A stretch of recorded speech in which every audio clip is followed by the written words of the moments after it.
হুজরা শরীফ থেকে প্রচন্ড শীতের মধ্যে বের হয়েছেন, এমনি তাকায়া দেখে একজন বাঁকা হয়ে দাঁড়াইছে, সোজা হয়ে দাঁড়াতে পারে না, কাপড় এইভাবে ধরে রেখেছে, দাঁড়ায় বলেন আসসালাতু ওয়াসসালামু আলাইকা ইয়া রাসূলুল্লাহ।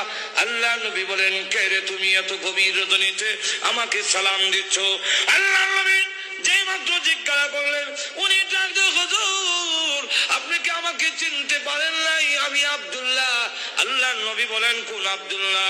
ওগো নবীজি, কিছুদিন আগে ইসলাম ধর্ম গ্রহণ করেছি, আমার নাম ছিল আব্দুল উজ্জা, আমি আপনার নামটা পরিবর্তন করে আব্দুল্লাহ রেখেছেন, আমি সেই আব্দুল্লাহ। আল্লাহ নবী ডাক দিয়ে বলেন, আমার আব্দুল্লাহ তো ধনী বাপ চাচা, তার বাপ চাচা ধনী ব্যবসায়ী ছেলে, সকাল বিকাল কাপড় পরিবর্তন করে আসতো। আজকে তো দেখা যায় গায়ে কাপড় নাই, একটা কাপড়ের টুকরা পরিধান করা, সোজা হয়ে দাঁড়াতে পারে না, তার লজ্জাস্থান খালি হয়ে যায়, হাত দিয়ে ধরে রাখছে কোন রকমে কাপড়ের টুকরা। আল্লাহ নবী বলেন, আমার আব্দুল্লাহর এই অবস্থা কেন? শীতের মধ্যে টর করে কাঁপতেছে, কিন্তু কোনো কথা বলে না, কোনো ডাক দেয় না। নবী গো, অপেক্ষায় বসে আছি, কোন সময় আপনি বের হবেন? আপনার নুরানি চারা যদি এক নজর দেখতে পারি, তাহলে আমার অন্তরে আর কোনো দুঃখ থাকবে না।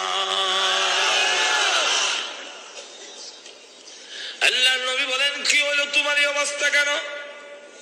আব্দুল্লাহ আপনার দরবারে কেন আসা যাওয়া করি? আমার চাচা আমাকে বলেছেন বাড়ি ছেড়ে দিতে হবে, আর না হয় মুহাম্মদের দরবার ছেড়ে দিতে হবে।